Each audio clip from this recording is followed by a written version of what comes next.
الحمد للہ وکفا وسلام علی عبادہ الذین اصطفیٰ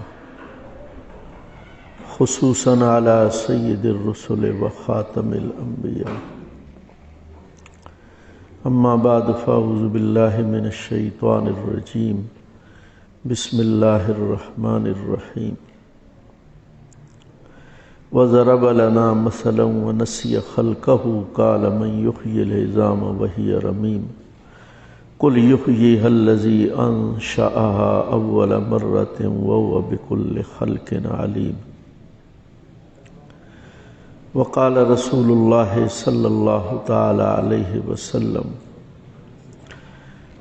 القيس من دان نفسه وعمل لما بعد الموت او کما قال رسول اللہ صلی اللہ تعالی علیہ وسلم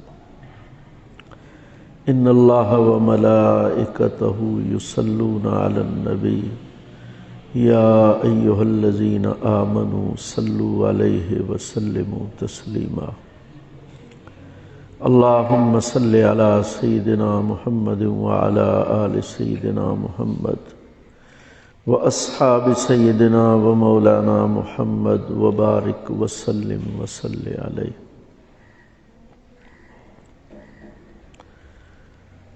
حضرات علماء کرام، میرے محترم اور مکرم بزرگوں، گزشتہ گفتگو میں قبر کی زندگی کے متعلق کچھ باتیں آپ کی خدمت میں پیش کی تھی۔ آج کی گفتگو کا عنوان روز حشر، روز قیامت، انسان کے اعمال کا حساب کتاب، انسان کا اللہ تعالیٰ کے سامنے پیش ہونا، اور پھر ایمان اور اعمال کی بنیاد پر جنت اور دوزخ یا اعراف میں جانا، یہ قیامت کے چند مناظر ہیں۔ قیامت کے ان مناظر میں انسان کس حیثیت سے اللہ تعالیٰ کے سامنے پیش ہوگا؟ دنیا میں جس طرح وہ تھا اور لوگوں نے اس کو دیکھا سنا، اس نے نیکی یا بدی جو کچھ بھی کی، اسی حالت میں پیش ہوگا یا کسی اور حالت میں پیش ہوگا؟ یہ عنوان ہے عقیدہ حشر اجساد۔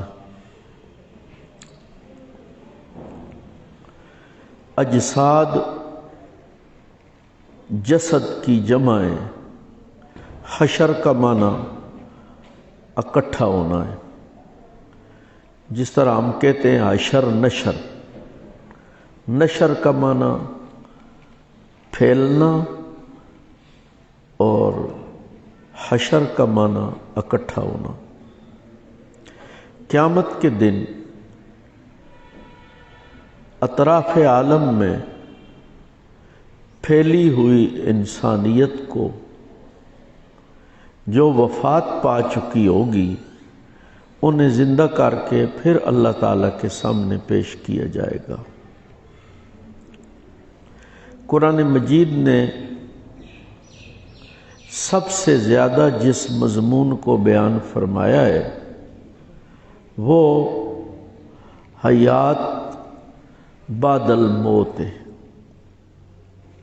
قرآن مجید نے توحید کو، رسالت کو، وحی کے مسئلے کو، تمام عقائد کو بیان فرمایا ہے، لیکن سب سے زیادہ جس چیز کو بیان فرمایا ہے وہ حیات بعد الموت ہے۔ اس کی بنیادی وجہ یہ ہے کہ جب تک انسان کو اس پر یقین نہ ہو کہ میں نے اپنے اعمال کا حساب پروردگار کو دینا ہے، اس کا راستہ سیدھا نہیں ہو سکتا۔ انسان یا لالچ سے چلتا ہے یا خوف سے چلتا ہے، ڈر سے چلتا ہے۔ اس لیے قرآن مجید نے اس کو بار بار بیان فرمایا،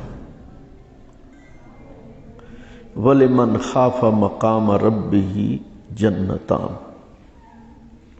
سورہ رحمان میں اللہ تعالیٰ نے فرمایا، جو اپنے پروردگار کے سامنے کھڑے ہونے سے ڈر گیا اس کو 2 جنتیں ملیں گی، اس کے لیے 2 جنتیں۔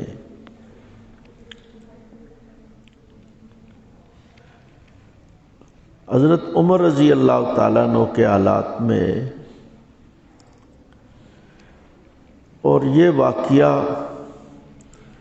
حضرت اقدس رحمۃ اللہ علیہ نے اپنی مشہور مایہ ناز کتاب رحمت کائنات میں لکھا ہے۔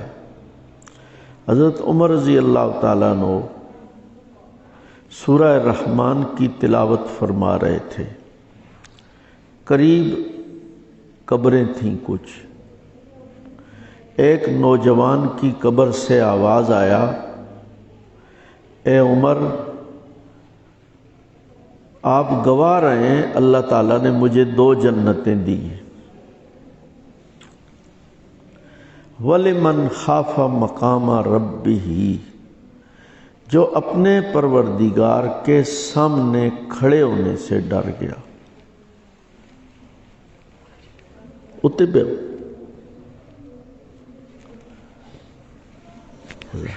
مہربانی تشریف۔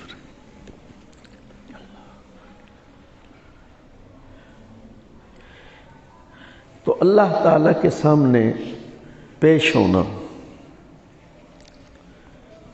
یہ رب کے سامنے پیشی خود ایک ایسا رعب ہے کہ انسان کا راستہ خود بخود سیدھا ہو جاتا ہے اور وہ ٹیڑھے راستے سے بچ جاتا ہے۔ سورہ نازعات میں اللہ تعالیٰ نے فرمایا، وَأَمَّا مَنْ خَافَ مَقَامَ رَبِّهِ وَنَهَى النَّفْسَ عَنِ الْهَوَىٰ۔ پہلے خاف مقام ربہ، پھر اس کے بعد وَنَهَى النَّفْسَ عَنِ الْهَوَىٰ، اور پھر اس نے اپنے آپ کو اپنی خواہش سے بچایا۔ خواہش ایک چھپی ہوئی طاقت ہے جو انسان کو اعمال پر ابھارتی ہے، اعمال کا راستہ دکھاتی ہے۔ فَإِنَّ الْجَنَّةَ هِيَ الْمَأْوَىٰ، نتیجہ کیا نکلے گا؟ جنت اس کا ٹھکانہ ہے۔ لیکن اس سے پہلے جو چیز ہے وہ اپنے پروردگار کے سامنے کھڑے ہونے کا خوف ہے۔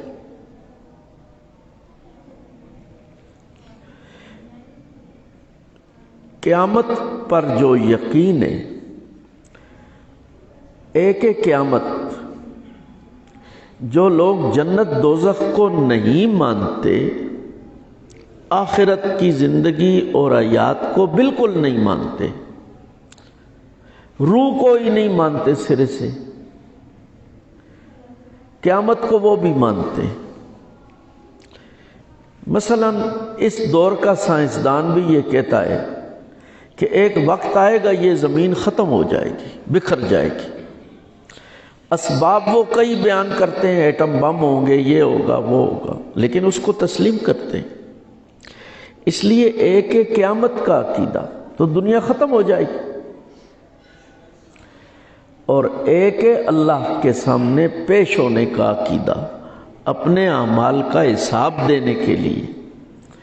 یہ چیز انسان کے اعمال کو سیدھا رکھتی ہے، اور یہ چیز انسان کا درجہ بڑھا دیتی ہے۔ حضرت ابوبکر صدیق رضی اللہ تعالیٰ عنہ، یہ حضرات ایک تنکے کو دیکھ کے حضرت عمر رضی اللہ تعالیٰ عنہ ایک چڑیا کو دیکھ کے زارو قطار روتے تھے. کیوں رو رہے ہیں آپ؟ فرمایا کہ اس چڑیا کے دل میں خوف نہیں ہے میں نے اپنے اعمال کا حساب پروردگار کو دینا.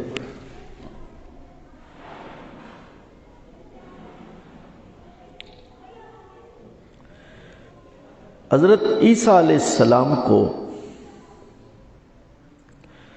ان پر اعتراض کرنے والوں نے کہا کہ آپ بطور معجزہ کے اللہ تعالیٰ کے حکم سے مردوں کو زندہ کرتے ہیں. یہ کوئی کل فوت ہوا ہے، کوئی پرسوں ہوا ہے، کوئی مہینہ پہلے ہوا ہے، کوئی پرانی قبر میں سے جس کی صدیاں گزر گئی ہیں اور اس کا جسم راکھ ہو چکا ہے اس کو ذرا زندہ کر کے دکھاؤ. انہوں نے فرمایا بتاؤ. وہ لوگ حضرت نوح علیہ السلام کے بیٹے سام کی قبر پر لے گئے، صدیاں گزر چکی تھی. یہ واقعہ شرح عقائد کی شرح نبراس جو علامہ عبدالعزیز پراروی رحمہ اللہ کی مشہور تصنیف ہے اس کے حاشیے پہ لکھا ہوا ہے. اسی طرح فواتح الرحموت بحر العلوم علامہ عبدالعلی لکھنوی رحمہ اللہ جو درس نظامی جن کی طرف منسوب ہے ملا نظام الدین سیالوی رحمہ اللہ ان کے بیٹے ہیں، انہوں نے مسلم الثبوت کی شرح لکھی ہے فواتح الرحموت. اس میں بھی یہ عیسیٰ علیہ السلام کو سام کی قبر پر لے گئے. انہوں نے جو پڑھتے تھے وہاں پڑھا اور کہا کہ اللہ کے حکم سے اٹھ جاؤ. قبر پھٹی اور نوح علیہ السلام کے بیٹے نکلے. وہ تھر تھر کانپ رہے تھے اور اپنے جسم سے مٹی کو جھاڑ رہے تھے. تو انہوں نے پہلا سوال یہ کیا کیا قیامت قائم ہو چکی ہے؟ عیسیٰ علیہ السلام نے فرمایا نہیں، قیامت ابھی قائم نہیں ہوئی.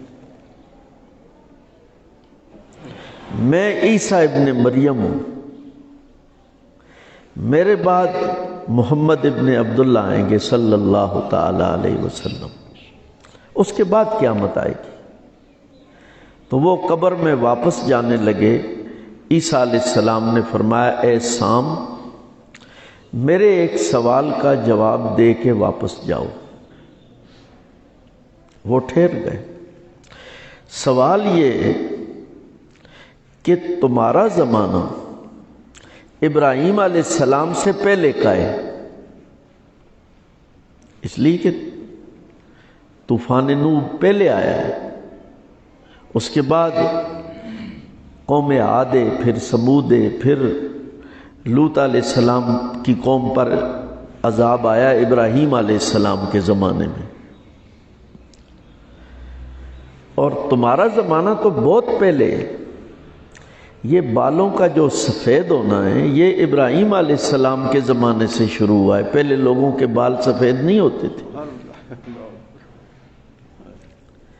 تو تمہارے بال کیوں سفید ہے؟ تمہارا وقت اس دور کا ہے کہ جب لوگوں کے بال سفید نہیں ہوتے تھے، عمریں زیادہ ہوتی تھی، بال سفید نہیں ہوتے.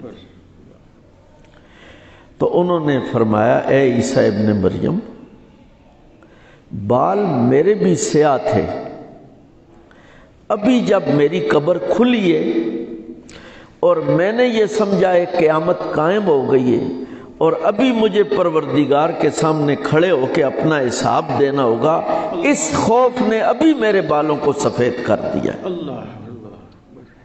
بال میرے بھی سیاہ تھے. اپنے اعمال کی جواب دہی کا جو خوف تھا اس نے ان چند منٹوں میں میرے بالوں کو سفید کر دیا. یہ خوف وَلِمَنْ خَافَ مَقَامَ رَبِّهِ جَنَّتَانِ۔ اس لیے اللہ تعالیٰ کے سامنے کھڑے ہونے کا جو خوف ہے، جو ڈر ہے، یہ انسان کو اس کے اعمال کو سیدھا رکھتا ہے۔ اس خوف کو نکال دیا جائے پھر انسان اور حیوان میں کوئی فرق نہیں، پھر انسان کے اندر جو چھپی ہوئی حیوانیت ہے اس پر غالب آ جاتی۔ تو اللہ تعالیٰ کے سامنے پیش ہونا، حشر اجساد، یہ ایسا عقیدہ ہے جو خوف خداوندی کو پیدا کرتا ہے، اعمال کے صحیح رہنے کا سبب ہے، فکر آخرت کو پیدا کرتا ہے، آخرت کا شوق دلاتا ہے، جنت کا شوق دلاتا ہے، پروردگار کی ملاقات کا شوق دلاتا ہے۔ جب اس کے ڈر اور خوف سے اعمال کی حالت ٹھیک ہوگی تو پھر ٹھیک اعمال پھر آخرت کا شوق پیدا کرتے ہیں۔ گندے اعمال خوف پیدا کرتے ہیں، اور پھر اس گندگی سے بندہ نہ بچے تو بے خوفی پیدا کرتے ہیں جو انکار ہے۔ اس لیے شیطان کی روز اول سے یہ کوشش رہی ہے کہ کسی طرح اولاد آدم کے دل سے آخرت کا خوف نکال دیا جائے۔ باطل مذاہب اور باطل فرقے بھی ہمیشہ اس کوشش میں رہے ہیں کہ انسان کے دل سے آخرت کا خوف نکال دیا جائے۔ اس لیے کہ جب آخرت کا خوف نکل جائے گا تو پھر انسان حیوان ہے، پھر اس کی تباہی یقینی ہے، وہ جلد تباہ اور برباد ہو جائے گا ہمیشہ۔ مثلا یہودیت کی ہمیشہ کوشش رہی ہے کہ وہ براہ راست یا بالواسطہ فکر آخرت کو انسان سے نکالنا چاہتے ہیں۔ اس کی وجہ یہ ہے کہ یہودیوں کا بنیادی عقیدہ ہے کہ جنت ہمارے لیے نحن ابناء اللہ و احباؤہ، نعوذ باللہ من ذالک، وہ کہتے ہیں کہ ہم اللہ کے بیٹے ہیں اور اس کے محبوب ہیں۔ اپنے علاوہ وہ تمام انسانوں کو نعوذ باللہ جہنمی سمجھتے ہیں، اور ان کا عقیدہ ہے کہ جنتی صرف ہمیں اور یہ دنیا ہی جنت ہے۔ ان لوگوں نے اس کو جہنم بنایا ہوا ہے۔ جب تک انسانیت ساری ختم نہیں ہو جائے گی، وہ لوگ یہ کہتے ہیں یہودیوں کے علاوہ، اس وقت تک یہ دنیا جنت نہیں بن سکتی، اور انسانیت ختم ہوگی گناہ کی کثرت سے، اور گناہ کی کثرت ہوگی فکر آخرت نہ ہونے سے، اللہ کے سامنے پیش ہونے کا جو خوف ہے اس کے نکل جانے سے، اور اس کا نتیجہ یہ نکلے گا کہ یہ دنیا اس وقت ان لوگوں سے پاک ہوگی۔ یہی وجہ ہے کہ یہودیوں کی کوئی بھی ایجاد نہیں ہے سوائے ایٹم کے، اور پوری دنیا میں جو دنگا فساد ہے وہ سارا انہی لوگوں کا پھیلایا ہوا ہے۔ مسلمانوں میں کئی فرقے بھی ان لوگوں نے اسی بنیاد پہ پیدا کیے۔ ہم کہتے ہیں مثلا شیعت سے ابتدا ہوئی مسلمانوں میں رخنہ اندازی کی، اور عبداللہ ابن سبا شیعت کا بانی یہودی تھا۔ خود شیعہ کی کتابوں میں لکھا ہوا ہے، رجال مامکانی میں مامکانی نے لکھا ہے کان اصلو یہودین، وہ یہودی تھا عبداللہ بن سبا۔ تو اسی طرح باقی جو فرقے ہیں اسی زمانے میں کرامیہ کو بھی پیدا کیا۔ کرامیہ نے بھی یہی عقیدہ پیش کیا کہ موت کے بعد روح اور جسم کا تعلق ختم ہو جاتا ہے، اور ایک دفعہ ختم ہونے کے بعد پھر نہیں جڑتا، اس لیے جو فیصلہ ہوگا وہ روح کے متعلق ہوگا، اور روح کا تعلق جسم مثالی کے ساتھ ہوتا ہے۔ کرامیہ نے یہ عقیدہ پیش کیا۔ اسی عقیدے سے انہوں نے ختم نبوت کا انکار کیا۔ امام ابو حنیفہ رحمہ اللہ نے اپنے زمانے میں ان لوگوں کی تردید کی۔ مماتیت بھی یہ عقیدہ پیش کرتی ہے کہ موت کے بعد اس وجود کے ساتھ روح کا تعلق ختم ہو جاتا ہے۔ یہ وجود اس زمین سے بنا ہے، مٹی سے، مٹی میں مل کے ریزہ ریزہ ہو جائے گا، ختم ہو جائے گا۔ ثواب و عذاب کے جتنے بھی مراحل اور منازل ہیں وہ سب روح کے ساتھ پیش آتے ہیں۔ قیامت کے روز روح کا تعلق جس وجود کے ساتھ ہوگا وہ اجزائے اصلیہ ہوں گے، یہ وجود نہیں ہوگا جو دنیا میں۔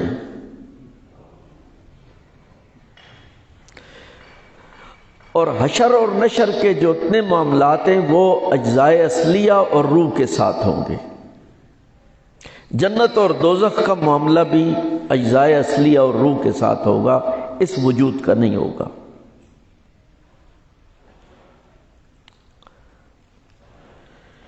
میں اس چیز کو پیش کر رہا تھا کہ اگر انسان کے اندر سے آخرت کا خوف، مقام رب ہی اپنے پروردگار کے سامنے کھڑے ہونے کا ڈر نکال دیا جائے تو پھر اس کا معاملہ ختم ہے۔ اب اگر کسی آدمی کو کہا جائے کہ اس کے بعد اگر تم نے شرارت کی تو یہ سامنے جو تیرا ہم شکل پتلا ہم نے بنایا ہوا ہے اس کو ہم 10 درے ماریں گے، تو وہ کیا کہے گا؟ 100 درے مارو، مجھے تو نہیں لگیں گے۔ آخرت کا خوف نکال دینے کی ایک یہ بھی صورت ہے کہ اس وجود کے ثواب و عذاب کا انکار کر دیا جائے۔ شیطان کی روز اول سے یہ کوشش ہے، اور روز اول سے جو کوشش ہے پہلے انبیاء علیہ السلام کی امتوں میں بھی جو انکار کرنے والے تھے انہوں نے یہی کہا۔ مثلا دیکھیں،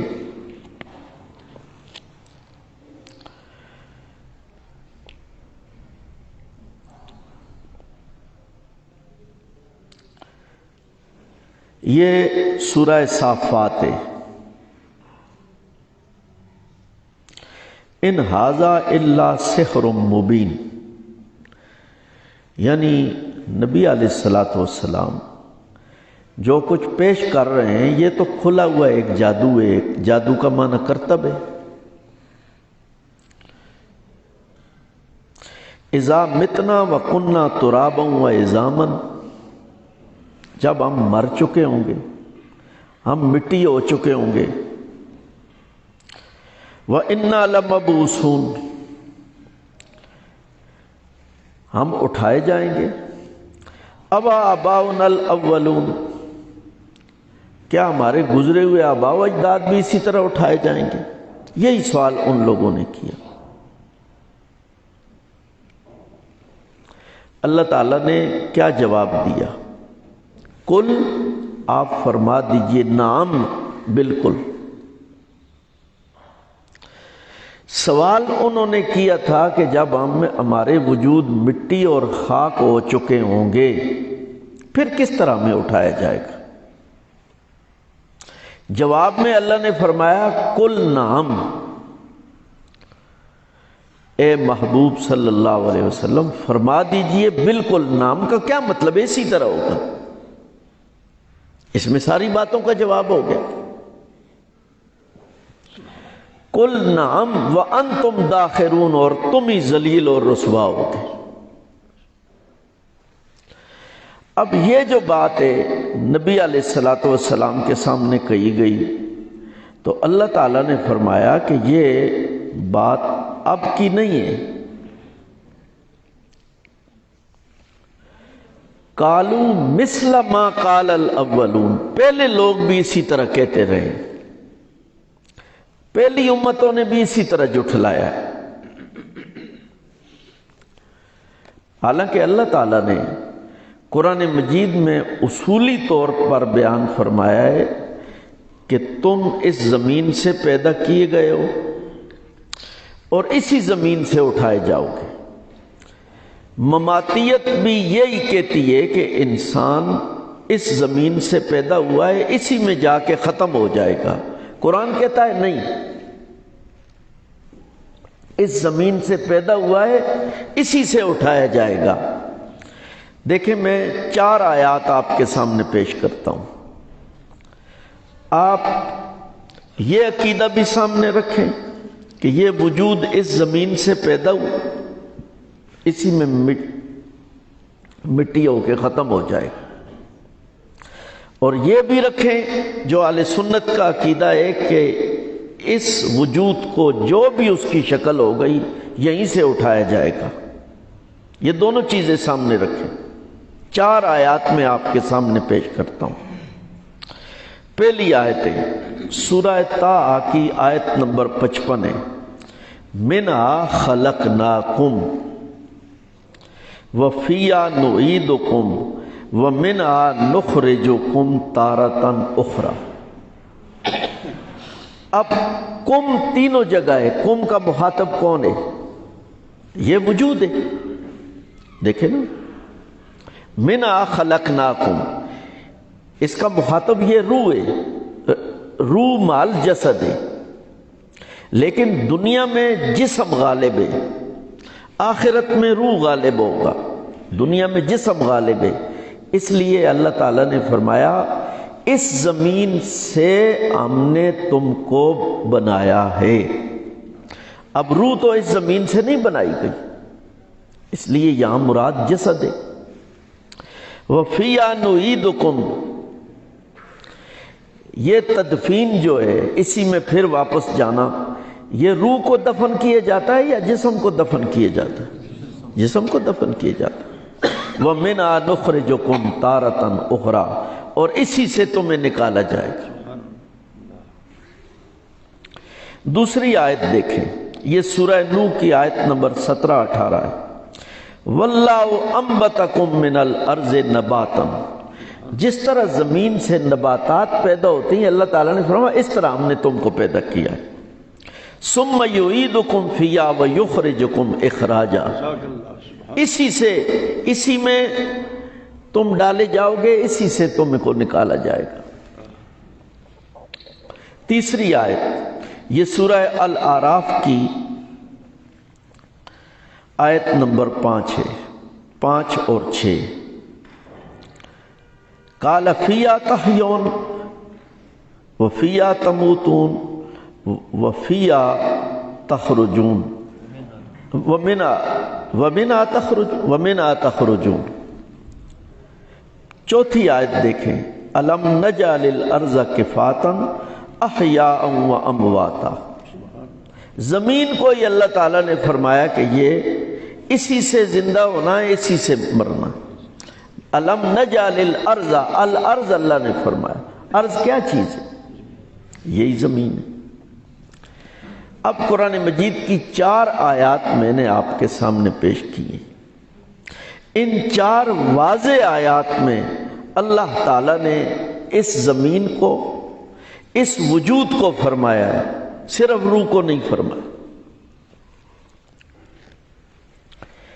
اسی طرح حضرت ابراہیم علیہ السلام کا واقعہ دیکھیں، اس میں اور زیادہ وضاحت سے بات پیش کی گئی ہے۔ وَإِذْ قَالَ إِبْرَاهِيمُ رَبِّ أَرِنِي كَيْفَ تُحْيِي الْمَوْتَىٰ، ابراہیم علیہ السلام نے یہی سوال کیا، رب ارنی، اے پروردگار مجھے تو دکھا، کیف تحیی الموتیٰ، تو مردوں کو کس طرح زندہ کرے گا۔ اللہ تعالیٰ نے اس سوال کا جواب دینے سے پہلے ایک اور سوال فرمایا، قال اولم تؤمن، ابراہیم علیہ السلام نے فرمایا قال بلا، ایمان تو ہے، ولیکن لیطمئن قلبی، اور قرآن مجید کا حصہ بنا کے اللہ تعالیٰ نے ہمارے لیے اس کو مسئلے کو حل کر دیا ہے۔ اللہ تعالیٰ نے فرمایا فخذ اربعۃ من الطیر، 4 پرندے مختلف پکڑو، فسرہن الیک، انہیں اپنے ساتھ مانوس کرو، ثم اجعل علی کل جبل منہن جزءا، پھر اس کے ٹکڑے ٹکڑے مختلف پہاڑوں پر رکھ دو، ثم ادعوہن، پھر ان کو آواز دو، یأتینک سعیا، وہ دوڑتے ہوئے، اڑتے ہوئے، چلتے ہوئے، سعیا کا معنی کوشش ہے، وہ چلنے دوڑنے سب کو شامل ہے، وہ تمہارے پاس آئیں گے۔ تو اب ابراہیم علیہ السلام کا سوال یہ تھا کہ اے پروردگار تو کس طرح زندہ کرے گا مردوں کو، اور جواب میں جو پوری صورتحال اللہ تعالیٰ نے فرمائی وہ کس چیز کی تھی؟ ان پرندوں کی روحیں آئیں ابراہیم علیہ السلام کے ساتھ، یا روح جسم و سمیت آئے؟ اگر صرف روح مراد ہوتے تو پھر تو جسم کا مسئلہ ہی نہیں تھا، ان جسموں کو پھینک دو، اس کا تو قصہ ختم ہو گیا، اب روحیں تمہارے پاس آ جائیں گی۔ صرف روح آئے جسد مثالی کے ساتھ یا ان اجسام کے ساتھ جن کو ابراہیم علیہ السلام نے جزءاً ٹکڑے ٹکڑے کیا تھا، ان وہ ٹکڑے جڑے یا جسد مثالی جڑا؟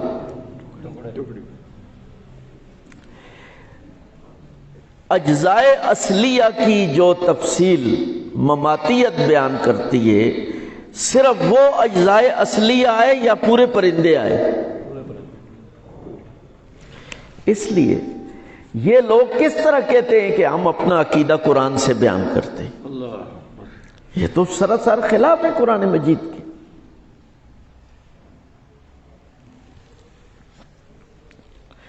نبی علیہ السلام مکہ مکرمہ میں وادی بطحہ میں تشریف لے جا رہے تھے، ایک آدمی دوڑتا ہوا آیا اور اس نے کہا اے محمد صلی اللہ علیہ وسلم ٹھہریے، میں ایک سوال کرتا ہوں آپ سے۔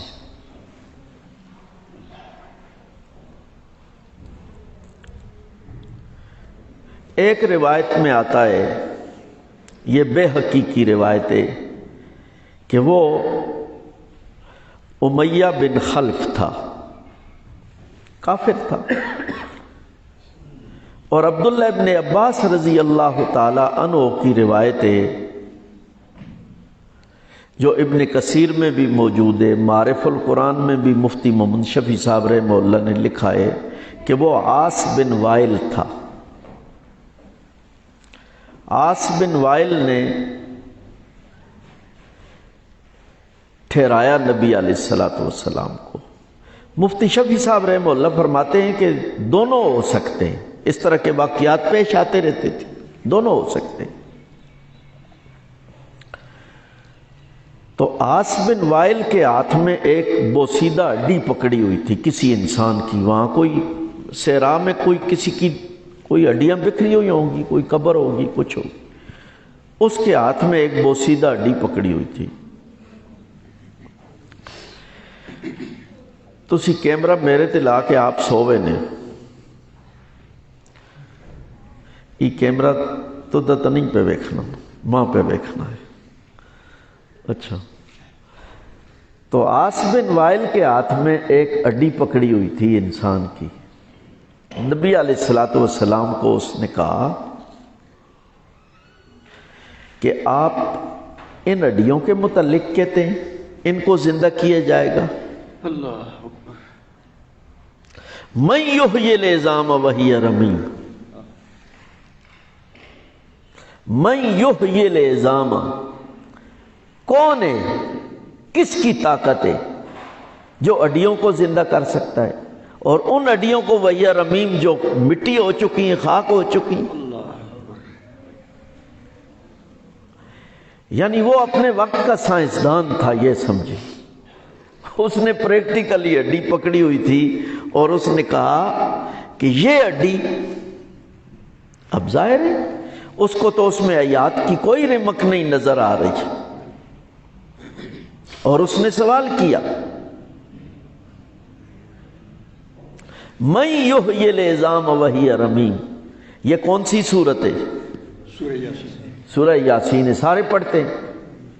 سورہ یاسین میں حشر اجساد اور حیات کا مسئلہ موجود ہے۔ من یحیی العظام وہی رمیم، نبی علیہ الصلوۃ والسلام ٹھہر گئے۔ نبی علیہ الصلوۃ والسلام تو وما ینطق عن الہوی ان هو الا وحی یوحی، وہی سے بولتے تھے۔ اللہ تعالیٰ نے فوراً جبرائیل علیہ السلام کو بھیجا کہ اس کافر کا منہ بند کرو اور اس کا جواب دو۔ نبی علیہ الصلوۃ والسلام پر وہی نازل ہو گئی، قل یحییھا الذی انشأھا اول مرہ۔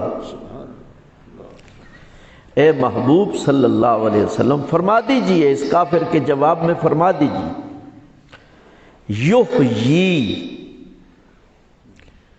وہ زندہ کرے گا، ہاں اسی کو، الذی، وہ جس نے، انشأ، بنایا ہے، پیدا کیا ہے، اٹھایا ہے، کھڑا کیا ہے، سارے معنی اس میں، انسان کو چلتا پھرتا کیا ہے۔ انشأ میں ساری چیزیں آ گئی، انسان کی زندگی کی پوری تصویر انشأ میں ہے۔ یہ قرآن مجید ہے۔ خلقہ میں اور مفہوم ہے، انشأ میں اور مفہوم ہے۔ انسان کے چلتی پھرتی ساری زندگی، ساری تصویر اس میں آ گئی۔ قل، آپ فرما دیجئے، یحیی، زندہ کرے گا، ہاں اسی کو جو تم نے ہڈی ہاتھ میں پکڑی ہوئی ہے۔ انشأ، بنایا ہے جس نے، ہاں اسی کو، اول مرہ، پہلے۔ اب اس عقیدے کو بھی سامنے رکھیں کہ موت کے بعد یہ وجود زمین میں بکھر جانے کے بعد پھر ختم ہو جاتا ہے، سارا معاملہ روح کے ساتھ ہے، اور پروردگار کی طرف سے جو جواب دیا گیا سورہ یاسین میں جو موجود ہے اس کو بھی سامنے رکھیں، کہیں جانے کی ضرورت ہی نہیں، فوراً بات نکھر کے سامنے آ جاتی ہے۔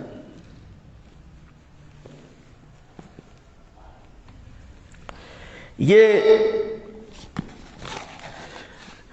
ندائے آ کے میرے پاس بنیادی کتاب ہے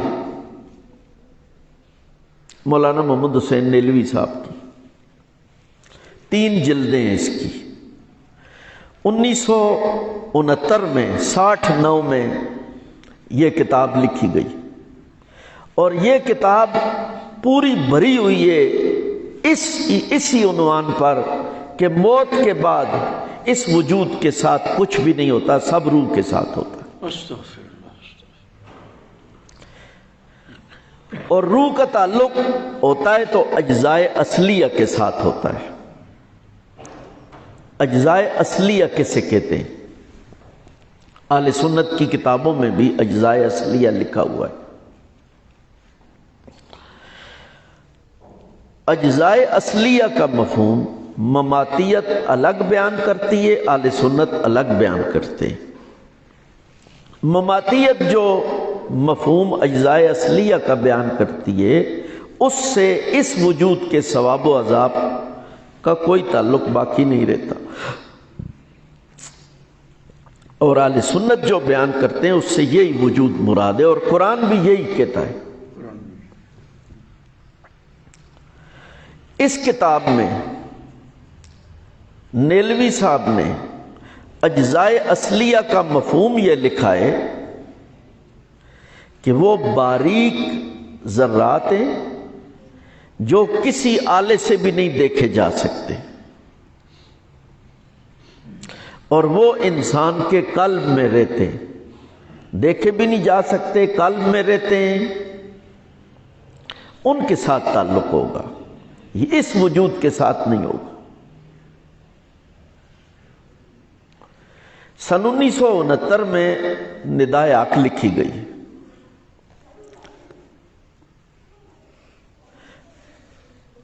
72 میں جواہر القرآن لکھی گئی، اس کے بعد یہ رد منکرات ہے۔ 2005 میں عقائد اسلام لکھی گئی، اور اب بالکل ماضی قریب میں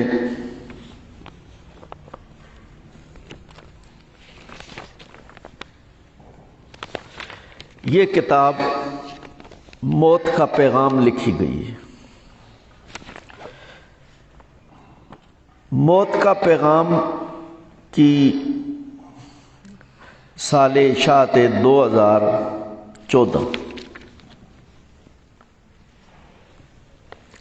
وقت نہیں ہوتا تفصیل کے ساتھ میں سنا سکوں، حوالے سارے میں نے اس پہ لکھے ہوئے ہیں۔ 1969 سے لے کے 2014 تک اور اب تک مماتیت کے اس لٹریچر میں جو عقیدہ پیش کیا گیا ہے وہ یہی ہے، موت کے ساتھ اس وجود کا روح سے تعلق ختم ہو جاتا ہے، پھر نہیں جڑتا، ہوتا ہے تو اجزاء اصلیہ کے ساتھ ہوتا ہے بس۔ یہ کتاب حضرت اقدس رحمت اللہ علیہ کی مشہور کتاب جو اکابر کے ہاں سے سند اعتماد حاصل کر چکی رحمت کائنات، اس کے جواب میں لکھی گئی ہے، اور جو گندی زبان استعمال کی گئی ہے وہ تو پڑھی نہیں جا سکتی۔ میں اس میں بھی یہی مسئلہ ہے کہ اجزاء اصلیہ کے ساتھ تعلق ہوگا، اس وجود کا یہ لوگ انکار کرتے ہیں۔ یہ کتاب اپریل 2014 میں چھپی ہے، اور ملنے کے جو پتے لکھے ہوئے ہیں اس کے، ان میں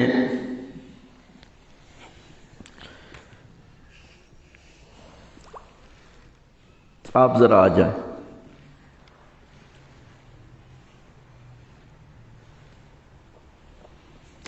یہ کیا لکھا ہوا ہے؟ ملنے کے پتے، اٹک اشاعت القرآن، حضر و ضلع اٹک، اسلامی کتب خانہ ثوابی۔ اشاعت القرآن حضر و ضلع اٹک، ہمارے ہاں یہ ایک مدرسہ ہے اشاعت التوحید و سنہ کا، اشاعت القرآن اٹک، آپ بھی جانتے ہیں اسے، اور ان لوگوں کا شمار معتدل لوگوں میں کیا جاتا ہے۔ لیکن اس کتاب کی نشر و اشاعت کے جو پتے ہیں اس میں ان کا نام لکھا ہوا ہے، تو اب آپ اندازہ لگا لیں کہ متشددین تو ہیں ہی متشددین، لیکن عقیدے میں ہم جنہیں معتدل سمجھتے ہیں وہ بھی سارے برابر ہیں۔ معتدل ہونا نہ ہونا یہ وقت کی بات ہے، یہ لوگ وقت کے ساتھ چلتے ہیں، اپنے مقاصد کے لیے چلتے ہیں، لیکن عقیدے میں کسی کا کوئی بھی فرق نہیں۔ 69 سے لے کے 2014 تک کا لٹریچر میں نے آپ کے سامنے رکھا ہوا ہے، اس میں اسی چیز کو بیان کیا گیا ہے۔ کیا یہ قرآن مجید کے سراسر خلاف نہیں؟ کیا یہ وہ عقیدہ نہیں ہے جو اہل سنت کے خلاف کھڑا کیا گیا ہے؟ بلکہ اس سے بھی بڑھ کر جو چیز میں نے آپ کے سامنے رکھی ہے کہ روح کا تعلق صرف اجزاء اصلیہ سے ہوتا ہے، اس وجود کے ساتھ نہیں ہوتا، اس سے بھی بڑھ کر جو چیز پیش کی گئی ہے وہ انتہائی خطرناک چیز ہے۔ وہ یہ ہے کہ صرف جسد کو سزا دینا ظلم سری ہے، ندائے حق، پہلی جلد اور صفحہ 304۔ یعنی جسم کو کیوں سزا؟ جسم نے تو کچھ کیا نہیں، وہ کہتے ہیں جو کرتا ہے روح ہی کرتی۔ بدن کی جزا و سزا ماننا کم عقلی ہے۔ یہ تلخیص میں نے پیش کی ہے صفحہ 332 جلد نمبر 1۔ قرآن اس وجود کا کہہ رہا ہے، اور یہ لوگ کہہ رہے ہیں کہ اس وجود کو سزا دینا وہ کم عقلی ہے۔ تو یہ تو مسلک اور عقیدے کی بات نہیں ہے، یہ تو قرآن اور اسلام کے خلاف ایک نئی چیز کھڑی کرنا ہے۔ فنا شدہ جسم کا عذاب متصور ہی نہیں ہو سکتا، رد منکرات میں یہ لکھتے ہیں، یعنی جو جسم فنا ہو چکا ہے اس کا عذاب تصور میں بھی نہیں آ سکتا۔ جو کفار انکار کرتے تھے وہ یہی پیش کرتے تھے، وہ کہتے یہ کس طرح ہوگا، کیسے ہوگا، یعنی یہ ممکن کس طرح ہے؟ ایک چیز ریزہ ریزہ ہو چکی ہے، پھر اس کو ہم کس طرح کہہ سکتے ہیں کہ یہ چیز ممکن ہے؟ اللہ تعالیٰ نے اس کا بھی تذکرہ فرمایا۔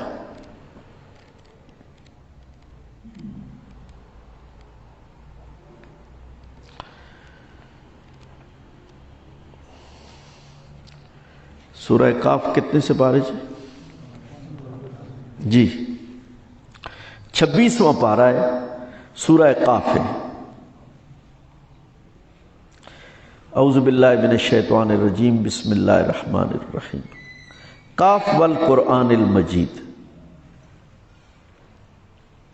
بل عجبوا ان جاءہم منذر منہم فقال الکافرون ھذا شیء عجیب۔ کافر کہتے ہیں کہ یہ عجیب بات ہے۔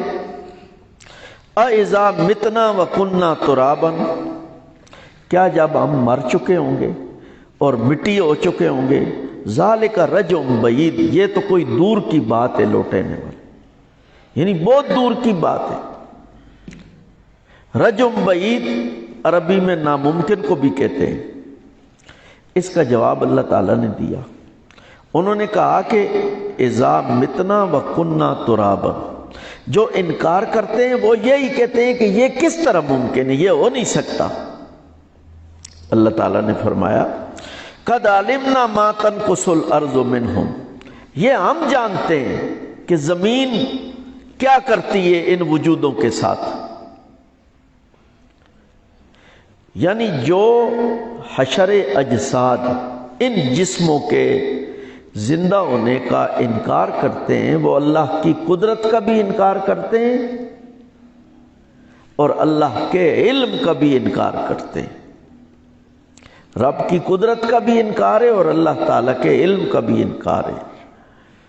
اور ایک بڑی نقصان دہ بات یہ ہے کہ نبی علیہ الصلوۃ والسلام کا دل دکھانا ہے۔ فلا يحزنک قولہم، عاص بن وائل کے واقعے کی ابتدا کس سے ہو رہی ہے؟ جب عاص بن وائل نے ایک انسانی ہڈی لے کے نبی علیہ الصلوۃ والسلام سے سوال کیا تو اس واقعے کی ابتدا سورہ یاسین کے آخر میں اللہ تعالیٰ اسی سے سنا رہے، فلا يحزنک قولہم، ان لوگوں کی باتیں آپ کا دل نہ دکھائیں، آپ کو غمگین نہ کریں۔ یعنی جو لوگ یہ عقیدہ پیش کرتے ہیں وہ نہ صرف قرآن مجید کی صریح آیات کے واضح مفہوم کا انکار کر رہے ہیں بلکہ حضور علیہ الصلوۃ والسلام کا دل بھی دکھا رہے ہیں۔ فلا يحزنک قولہم، اور پھر اللہ تعالیٰ کے علم اور قدرت کا بھی انکار کر رہے ہیں۔ اس لیے میرے محترم بزرگوں،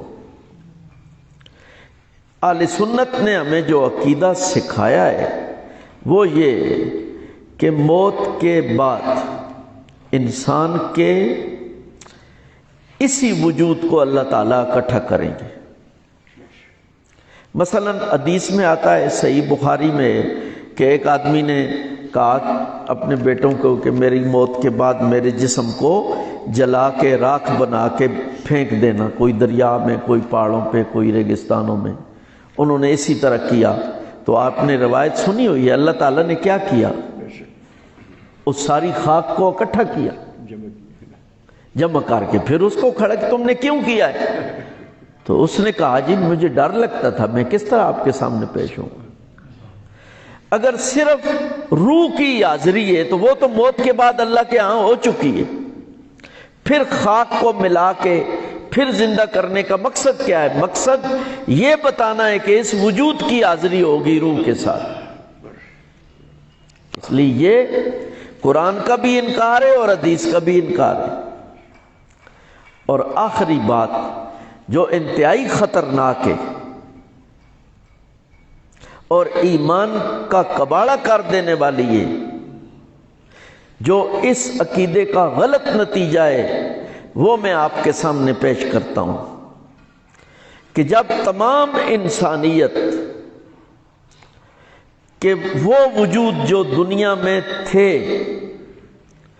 ان کا روح سے کوئی تعلق نہیں، ان کے اجزاء اصلیہ سے تعلق ہوگا اور وہ کھڑے ہوں گے، وہ اللہ کے سامنے پیش ہوں گے، جنت اور دوزخ میں جانے کا فیصلہ ان کے متعلق ہوگا، تو جہاں تمام انسان ہیں وہاں پھر نعوذ باللہ انبیاء علیہ السلام بھی آ جاتے ہیں۔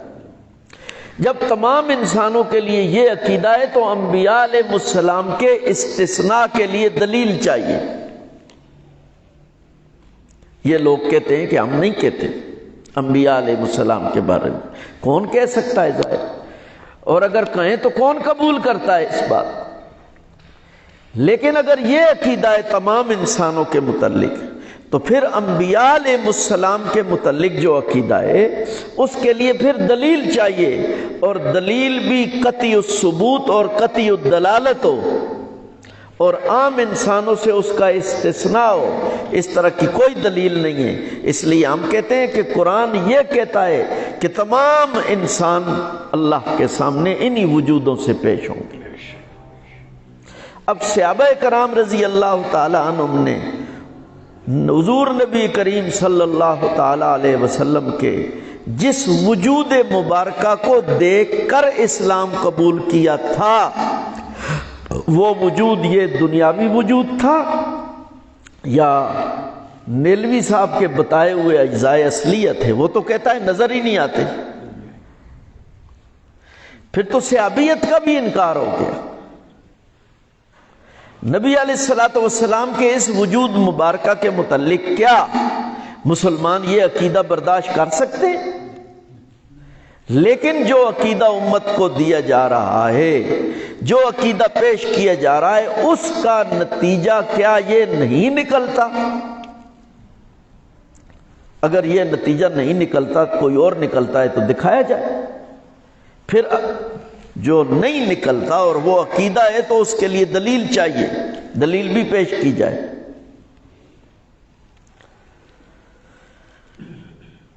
اللہ تعالی صحیح عقیدہ رکھنے کی اور اپنے اکابر کا اتباع کرنے کی توفیق نصیب فرمائے۔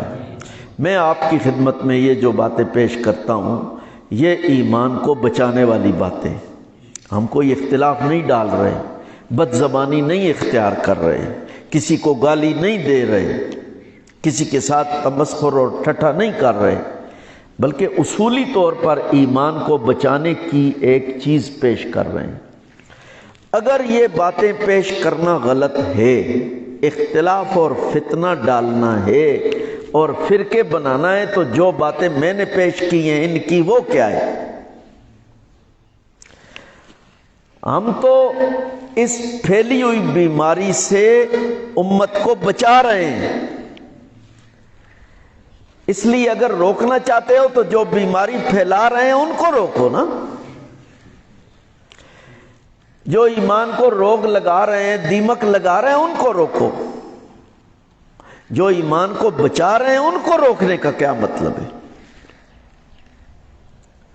تو جتنا یہ برا ہے اس سے زیادہ ضروری ہے کہ قوم کے ایمان کو بچایا جائے۔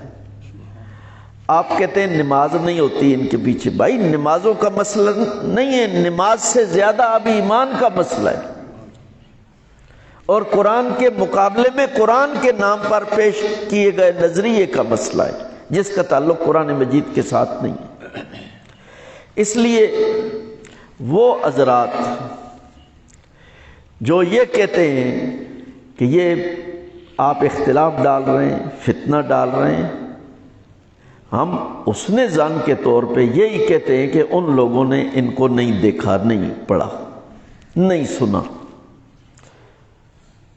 انہوں نے تو صرف ایک خضر ایات کو دیکھا ہے جو میڈیا پہ سامنے آیا ہے، اور دوسروں سے پوچھو تو وہ کہتے ہیں جی یہ وہ کرتا ہے، ہم نہیں کرتے، اور ضرورت پڑے تو اسی کی سرپرستی کرتے ہیں۔ اس لیے جو ہمارے بزرگ فرماتے ہیں کہ یہ اس کی کیا ضرورت ہے، اختلاف نہیں ڈالنا چاہیے، انہوں نے ان کو نہیں دیکھا، نہیں پڑھا۔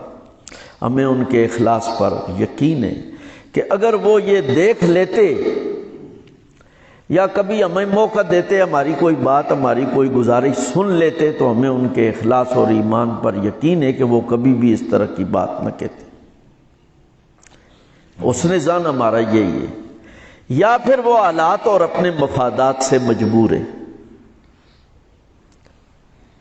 یا پھر جو کہتا ہے کہ یہ اختلاف ہے، اختلافی مسئلہ ہے، اس کو بیان نہ کرو، وہ پھر انہی جیسا ہے، در پردہ وہ ان کی رکاوٹوں کو دور کر رہا ہے ان کی گاڑی آگے چلانے کے لیے۔ چونکہ آپ حضرات کے پاس قوم کی امانت ہے، آپ قوم کی رہنمائی کر رہے ہیں، اس لیے بنیادی طور پر آپ کے ذہن میں ہونا چاہیے۔ ہم یہ نہیں کہتے کہ جاتے ہی کوئی فتوے لگانا شروع کر دو، اختلاف ڈالنا شروع کر دو۔ اگر کوئی اس طرح نہیں ہے اور اس کا عقیدہ ٹھیک ہے تو ٹھیک ہے، لیکن غلط لوگوں کے ساتھ اپنے آپ کو نہ رکھے۔ مولانا عبد الماجد دریابادی رحمہ اللہ نے حضرت تھانوی رحمہ اللہ کو ایک خط لکھا۔ خط کا عنوان یہ تھا کہ مولانا عبد الشکور لکھنوی رحمہ اللہ شیعت کی تکفیر پہ فتویٰ لے رہے تھے علماء سے، اس پہ دستخط کرنے والوں میں حضرت تھانوی بھی تھے۔ تو انہوں نے خط لکھا کہ باقی علماء نے دستخط کر دیے، کوئی عجیب بات نہیں ہے، لیکن آپ جیسے محتاط آدمی نے بھی دستخط کر دیے۔ مجھے اس پہ بڑی حیرانی ہوئی۔ حضرت تھانوی رحمہ اللہ نے جواب دیا کہ اصولی طور پر اگر کوئی یہ عقائد نہیں رکھتا تو شیعہ نہ کہلائے، فتوے سے بچ جائے گا۔ ایک آدمی کہتا ہے کہ میرے عقائد بھی یہی ہیں اور شیعہ بھی کہلاتا ہے، تو اب جو عمومی فضا ہے اس کے ذیل میں اس پر زد پڑے گی۔ اس لیے ایک آدمی کہتا ہے میں مماتی نہیں ہوں، تو ٹھیک ہے، تسلیم ہے، لیکن وہ کہتا ہے کہ میرا تعلق انہی لوگوں کے ساتھ ہے، اشاعت التوحید کے ساتھ ہے، مولانا نیلوی کے ساتھ ہے، فلاں کے ساتھ ہے، فلاں کے ساتھ ہے، تو اب ظاہر ہے وہ اس کی تعلیمات کے ذیل میں آئے گا، اس زد میں آئے گا۔ اگر اس کا تعلق نہیں ہے تو پھر اعلی اعلان برات کرے۔ حضرت مجدد الفسانی رحمہ اللہ نے مکتوبات میں لکھا ہے کہ ایمان 3 ستونوں پر قائم ہے: تصدیق قلب، اقرار باللسان، اور تبرع از کفر کافری۔ 3 باتیں انہوں نے لکھی ہیں۔ اب تصدیق قلبی تو اللہ ہی جانتا ہے، لیکن زبان سے ایک آدمی کہہ رہا ہے میں ٹھیک ہوں تو اس کو مان لینا چاہیے، لیکن اگر وہ مورد الزام آ چکا ہے تو اسے غلط چیزوں سے برات بھی کرنی ہوگی۔ مجدد الفسانی رحمہ اللہ لکھتے ہیں ایک آدمی کہتا ہے کہ میرے دل میں ایمان ہے، زبان سے بھی اقرار کرتا ہے، لیکن جو بری چیزیں ان سے برات نہیں کرتا، فرمایا یہ منافق ہے، صاحب ایمان نہیں۔ صاحب ایمان ہے تو بری چیزوں سے برات بھی کرے، اپنا تعلق بھی ان چیزوں کے ساتھ نہ رکھے۔ تو یہ باتیں ایمان کو بچانے والی ہیں، ان چیزوں کو باقاعدہ سیکھنا چاہیے، حاصل کرنا چاہیے۔ میں کتابوں کا نام لے کے حوالہ جات کے ساتھ یا کتابیں بھی اسی لیے پیش کرتا ہوں تاکہ اگر کسی کو شک شبہ پیدا ہو تو وہ دیکھ لے، ایک بات۔ دوسرا بات یہ کہ آپ کے سامنے یہ چیز ہونی چاہیے تاکہ آپ خود اپنا بھی اور اپنی قوم کا ایمان بھی بچا سکیں۔ اللہ تعالیٰ عمل کی توفیق نصیب فرمائے۔ وما علینا الا البلاغ۔ آپ دعا فرما دیں۔ آپ مولانا آپ کر دیں دعا، آپ تشریف لائے ہوئے کر دیں۔ الحمدللہ رب العالمین والصلاة والسلام علی سید الانبیاء والمرسلین مولانا و حبیبنا محمد وعلی آلہ واصحابہ اجمعین۔ یا مصرف القلوب صرف قلوبنا علی طاعتک، یا مقلب القلوب ثبت قلوبنا علی دینک۔ ربنا لا تزغ قلوبنا بعد إذ هديتنا وهب لنا من لدنك رحمة إنك أنت الوهاب۔ ربنا ظلمنا أنفسنا وإن لم تغفر لنا وترحمنا لنكونن من الخاسرين۔ اللهم رب هذه الدعوة القائمة والصلاة النافعة صل على محمد وارزقنا رضا لا تسخط بعده أبدا۔ اے پروردگار، آپ نے بعض اپنی توفیق سے مل بیٹھ کے دین کی بات کچھ سننے سنانے کی توفیق نصیب فرمائی، اسے قبول فرما لے، کمی کوتاہی کو معاف فرما دے۔ جو کہا سنا گیا اس پہ عمل کی توفیق نصیب فرما، ہمیں اپنے اکابر کا اتباع نصیب فرما، اپنے بڑوں پر اعتماد نصیب فرما۔ اے اللہ کریم، ہمارے گناہ معاف فرما، پوری امت کو معاف فرما، سب کو نیکی اور تقوی کی توفیق نصیب فرما، سب کو اسلام پر زندہ رکھ، خاتمہ سب کا ایمان کامل پر فرما، بیماروں کو شفا نصیب فرما، قریب بعید سے آنے والوں کو اے اللہ اجر نصیب فرما، انتظامیہ کو اے اللہ آپ کے لیے جو بھی انتظام کیے جاتا ہے انہیں اجر نصیب فرما، حضرت اقدس دامت برکاتہم کی عمر صحت میں برکت نصیب فرما، ہمیں ان نیک لوگوں کے فیض حاصل کرنے کی توفیق نصیب فرما، تمام مدارس مساجد خانقاہوں کی تبلیغ جہاد سب کی حفاظت فرما، حرمین شریفین کی حفاظت فرما، تمام بلادی اسلامیہ کی حفاظت فرما، مسلمانوں کے ایمان مال جان کی حفاظت فرما، عزت اور عفت کی حفاظت فرما، حرمین کے دروازے اے اللہ سب مسلمانوں کے لیے ایمان کے سلامتی اور ادب و احترام کے ساتھ کھول دے، سفر میں آسانیاں پیدا فرما۔ یہ اے پروردگار سب کو اسلام پر زندہ رکھ، خاتمہ سب کا ایمان کامل پر فرما۔ اے پروردگار خیر کی جتنی دعائیں آپ سے آپ کے حبیب کریم حضرت سیدنا محمد صلی اللہ علیہ وسلم نے مانگی ہیں ہم بھی سوال کرتے ہیں، عطا فرما۔ جتنے شرور سے آپ کے حبیب کریم حضرت سیدنا محمد صلی اللہ علیہ وسلم نے پناہ چاہیے، ہمیں بھی پناہ نصیب فرما۔ وانت المستعان وعلیک البلاغ ولا حول ولا قوة الا بک۔ صلی اللہ تعالی علی خیر خلقی محمد وآلہ واصحابہ اجمعین برحمتک یا جزاک اللہ۔